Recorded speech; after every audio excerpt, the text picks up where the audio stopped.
হবেন, তার কবরটা জাহান্নামের গর্ত হয়ে যাবে।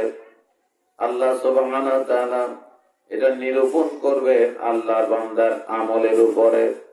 মানুষ যখন মারা যাবে, মারা যাওয়ার সঙ্গে সঙ্গে আমরা গোসল দেওয়াই, বড়ই পাতা দিয়ে গরম পানি করে গোসল দেওয়াই। এরপরে লোকটাকে জানাজা করে যখন দাফন করি, দাফন করার সময় যেই ব্যক্তি মারা যায় সে সব দেখতে পায়, সব দেখতে পায়। সে বলবে আমার সঙ্গে সবাই এসেছে, ভয় নাই।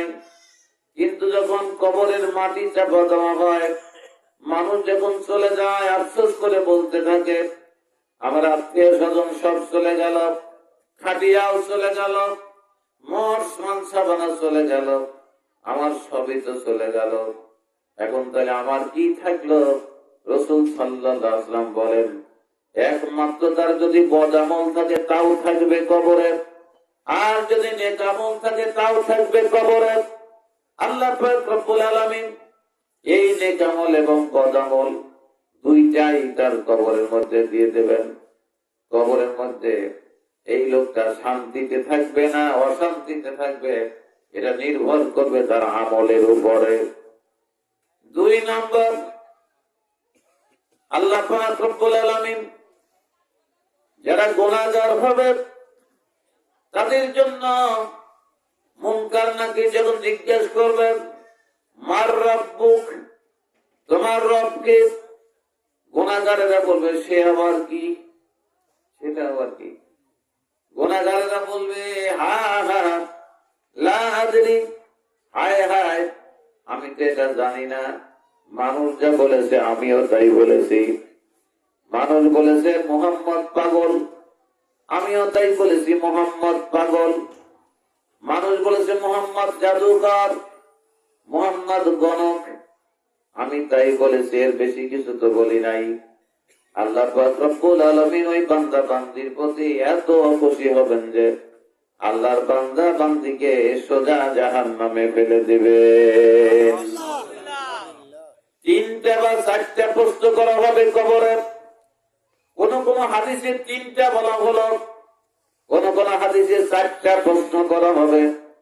4টার পয়লা নম্বর প্রশ্ন হবে মার রব্বুক, তোমার রব কে ছিল দুনিয়ায়? আমরা যদি আমাদের রব আল্লাহকে মেনে থাকি আলহামদুলিল্লাহি রাব্বিল আলামিন, এই রব যদি আমরা আল্লাহকে মেনে নিয়ে থাকি তাহলে আমাদের কোনো ভয় নাই। কবরে জিজ্ঞাসা করার সঙ্গে সঙ্গে বলে দেব রব্বি আল্লাহ। কি বলবো? রব্বি আল্লাহ।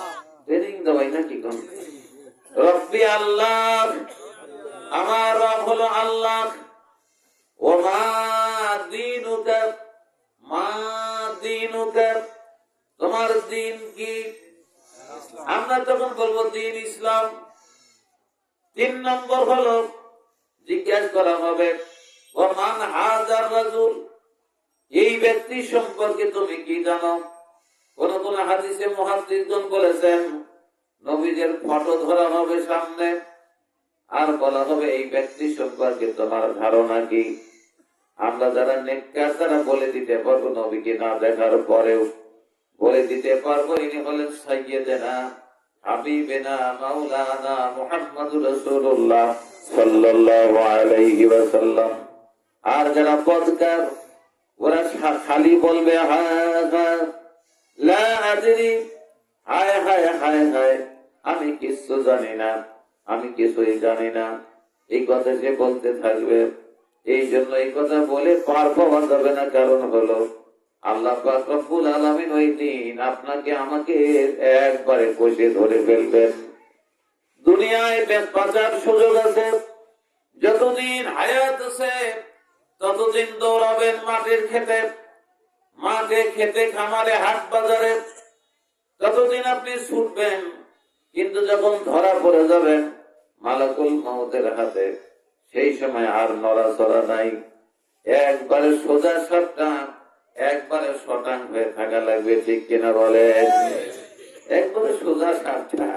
ব্যাংক কইছিল না মামু, মামু এত তেরে বেড়ে করলে, এত বললাম যে ধরো না ধরো না, তাও ধরলে, এখন দেখো কি ঠেলা, বাড়ি দিয়ে আব্দুল সালাম শটাঙ্কনা দিয়ে দিয়েছে। সোজা হলে ঠিকই, কিন্তু মরার পরে। তো ভাইরা, আসলে আল্লাহ সুবহানাহু ওয়া তাআলা আমাদেরকে মরার পরে সোজা হইতে বলে নাই,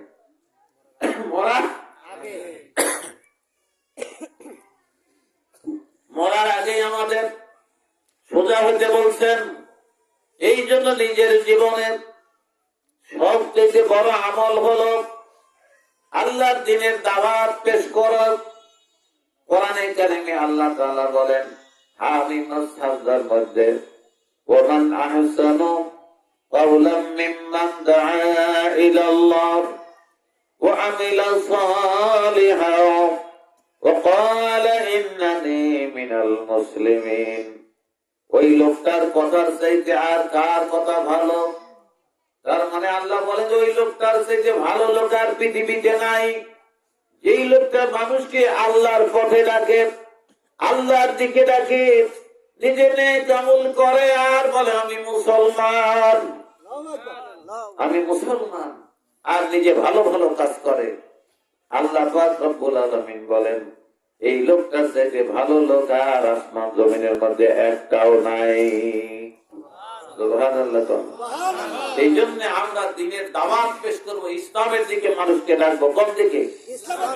আমরা আমার দিকে কোন মানুষকে ডাকবো না, আমার দলের দিকেও ডাকবো না। আমরা ডাকবো কোন দিকে? আল্লাহর দিকে ডাকবো, ইসলামের দিকে ডাকবো। একটা প্ল্যাটফর্মের একটা নাম থাকতেই পারে, সেটা পরিচয়ের জন্য। আমার নাম যেমন জহুরুল ইসলাম, এটা একটা প্ল্যাটফর্ম, একটা ব্যানার। কিন্তু আমি মূলত কি? আল্লাহর গোলাম। আমি মূলত কি? আল্লাহর একজন খাদেম, একজন গোলাম। আপনারাও তাই। নাম যার যাই হোক না কেন, মূলত আমরা সবাই কি? আল্লাহর গোলাম। এই কথাটা আমরা যদি বুঝতে পারি, তাহলে আমরা সোজা জান্নাত পেয়ে যাবো ইনশাআল্লাহ।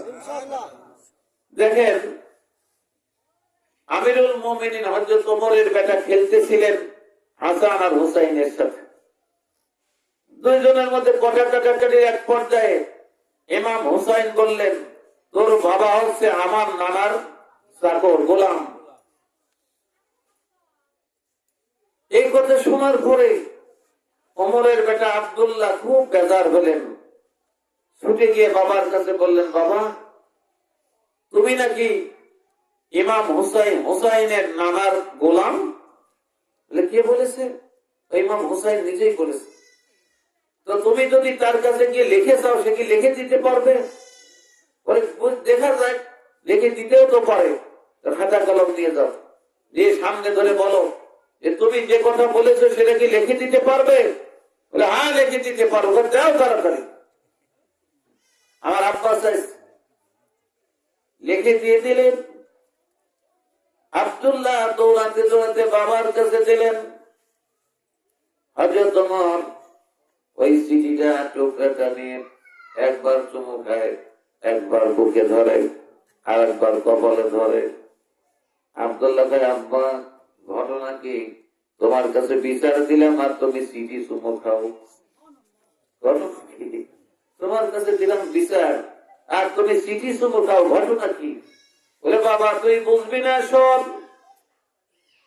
ইমাম হুসাইন ঠিক বলেছেন, আমি যদি ওর নানার চাকর হই, তাহলে আমার আল্লাহ কিয়ামতের দিন আমাকে বাঁচাবে না, আমাকে ধরবে না, আল্লাহ আমাকে সোজা জান্নাত দিয়ে দেবেন। ও বেটা আব্দুল্লাহ, এই চিঠিটা যত্ন করে রেখে দিবি বাবা। আমি যখন মারা যাই আমার কাপড়ের মধ্যে ঢুকায় দিস। এই কাপড়টা ঢুকায় দিস। তাহলে আমরা আল্লাহর গোলাম, আমরা রসুলের উম্মত হবার জন্য আমরা যত চেষ্টা করি, এই চেষ্টা ফল হয় না কেন?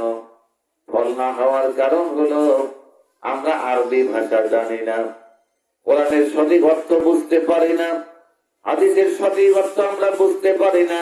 সাধারণ মানুষ, এই জন্য আমাদের জীবনের পরিবর্তন নাই। আমরা বুঝে ওঠার আগেই আমাদের জীবন শেষ হয়ে যায়। বয়স তো বেশি নয়, মানুষের জীবন 10 বছর যদি বাদ দেওয়া যায়, 60 বছরের মধ্যে থেকে মাসে কয় বছর? 50 বছর। এই 50 বছরের অর্ধেক রাত আর অর্ধেক দিন, ঠিক কিনা বলেন?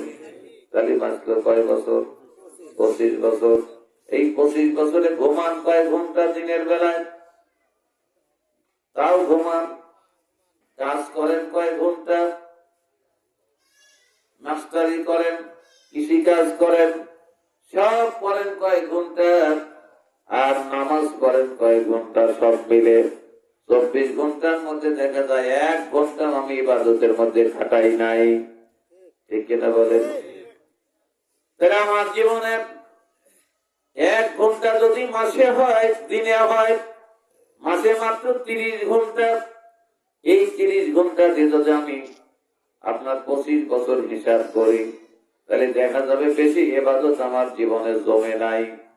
আর মা জমার কারণে এমন হতে পারে, আল্লাহ যদি আমার নেকির পাল্লা পাতলা করে দেয়, হালকা করে দেয়, তাহলে আমার চাইতে হতভাগে আসমানের জমিনের মধ্যে আর কেউ নাই, ঠিক কিনা বলেন?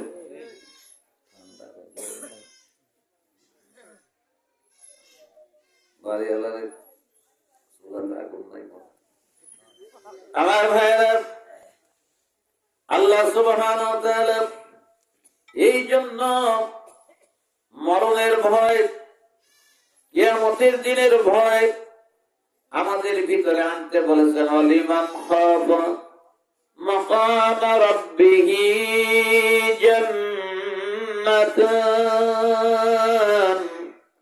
ফাবিআইয়ি আলাহি রাব্বিকুমা তুকাযিবান। আল্লাহ বলেন কিয়ামতের দিন আল্লাহর সামনে দাঁড়ানো লাগবে। দাঁড়ানো লাগবে তো? মা পাশে কি? মুসলমান দাঁড়াবে, হিন্দু দাঁড়াবে, খ্রিস্টান দাঁড়াবে, ইহুদি দাঁড়াবে, বৌদ্ধরা দাঁড়াবে, সবাই আল্লাহর সামনে দাঁড়াবে। সেদিন দাঁড়ানোই লাগবে, একজনও মুক্তি পাবে না, না দাঁড়ায়। সেদিন আমরা আল্লাহ পাক রব্বুল আলামিনকে বিচারকের আসনে দেখতে পাবো, বিচারকের চেয়ারে দেখতে পাবো। সেদিন আল্লাহ পাক রব্বুল আলামিন আমাদের জীবনের হিসাব কষে নেবেন। যদি আমাদের জীবনের হিসাব আমরা দিতে ব্যর্থ হই, যদি আমার হিসাব না মেলে, তাহলে আমার জন্য কঠিন দুরবস্থা হবে। আল্লাহ তাআলা আমাকে ধরে জাহান্নামে দিয়ে দেবেন। আর যদি হিসাব নিকাশ সহজ করতে পারি, আল্লাহ তাআলা আমাকে বিনা হিসাবে জান্নাত দিয়ে দেবেন। আল্লাহ পাক রব্বুল আলামিন জান্নাত একটা দেব না, যারা আল্লাহর সামনে দাঁড়ান লাগবে এই ভয় যাদের মধ্যে আছে, দুনিয়ায় ভয় নিয়ে চলাফেরা করে, রাসূল আল্লাহ বলেন তার জন্য 2টা জান্নাত বরাদ্দ করা হবে। কয়টা জান্নাত? 2টা দেওয়া হবে। খালি যদি আমলটা এমন হয় যে কিয়ামতের দিন আল্লাহর সামনে আমাকে দাঁড়ানো লাগবে, এই ভয়টা যদি কে কারোর মধ্যে থাকে, তাহলে আল্লাহ নিজে বলেছেন কোরআনে কারিমে, আমি তাকে 2টা জান্নাত দান করবো। জান্নাত দান বলা হয়েছে। সুবহানাল্লাহ, আস্তে সুবহানাল্লাহ। আমার ভাইয়েরা, আল্লাহ সুবহানাহু ওয়া তাআলা বান্দাকে জান্নাতে যাওয়ার জন্য কোরআন নাযিল করেছিলেন। কোরআন শরীফ যারা নিজের ব্যক্তিগত জীবনে, পারিবারিক জীবনে, সামাজিক রাষ্ট্রীয় জীবনে যদি কোরআন শরীফের আমল ঠিক মতো করতে পারে, আল্লাহর এই বান্দা আল্লাহর জান্নাতে যাবে, কোনো সন্দেহ নাই, কোনো সন্দেহ নাই। আমার ভাইয়েরা, আর যদি কোরআন না মানে, কোরআন না পড়ে, আর কোরআনের ব্যাখ্যা বিশ্লেষণ পর জানার চেষ্টা করে না, মানারও চেষ্টা করে না, অথবা মানে শুনে শুনে মানে, শুনেন কার কাছে? এমন একজন ব্যক্তি যারা লেখাপড়াও জানে না, তাদের কাছে আমরা শোনার চেষ্টা করি, ঠিক কিনা বলেন? শেষে আমার গ্রামের বক্তার নামে এক লোক কাম করতো, সাথী লোকেরা কয়েছে যে আমরা তো ইফতারের দোয়া জানি না, তুমি ইফতারের দোয়া শিখে দাও। ও কয়েছে যে কলার খোল ইফতার খোল,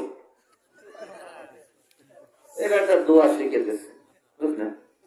ও ওরা কয়েকদিন এই দোয়া পরে ইফতার করেছে। একদিন আমার কাছে যে হুজুর এই কি এটা কি ইফতারের দোয়া? বলে কে শিখালো? কোন বক্তার? বলে অমুক। আমি আবার ধরলাম আপনি এটা শিখেছেন? জিজ্ঞেস করলে কয়ে দিছে। খবরদার আর কোনদিন বলবেন না, যদি না পারেন বন্ধ করবেন। ইমাম আযম আবু হানিফা রাহমাতুল্লাহ আলাইহি এত বড় ইমাম পৃথিবীতে আর জন্মগ্রহণ করে নাই, এত বড় মানুষ। তাকে জিজ্ঞেস করা হতো কোন কোন সময়, তিনি বলতেন যে আগামীকালকে বলার চেষ্টা করবো ইনশাআল্লাহ, আমার জানা নাই, আমি জেনে তারপরে তোমাকে বলবো। আমরা কি তাই করি? ইমাম সাহেব আছে মসজিদে, জিজ্ঞেস করলে পটাপট বলে দিল, ঠিক মিক যা হয় হোক, ইমামতি তো রাখা লাগবে নাকি? ইমামতি তো নষ্ট করা যাবে না। দিয়ে দিল এক ফতুয়া, ইমানও শেষ, ইসলামও শেষ। এই জন্য ফার্সিতে একটা কথা বলা হয়, নিম মোল্লা খাতরা ইমান, নিম তাবিব খাতরা ইজাম। মানে নিম মোল্লা মানে একবারে অল্প শিক্ষিত মোল্লা, ইমান মারার জোম। আর অল্প শিক্ষিত ডাক্তার, জীবন মারার জম। আবার আব্দুল সাত্তার মনে করেন আব্দুল সালাম, সে তো ডাক্তার, হোমিও ডাক্তার না? হয়েছে জ্বর, ওষুধ দিল কালা জ্বরের, নাকি হতেই তো পারে এরকম। এই জন্যে আমরা পন্ডিতি করব না, জানলে বলবো, না জানলে বলবো যে আমার জানা নাই। এই কথা বলে দিতে হবে ভাইয়েরা, আর না বলতে হবে যে আমি আমার কাছে হুজুরের নম্বর আছে, তুই হুজুরের জিজ্ঞেস কর। আমার ভাইয়েরা, আল্লাহ সুবহানাহু ওয়া তাআলা আমাদেরকে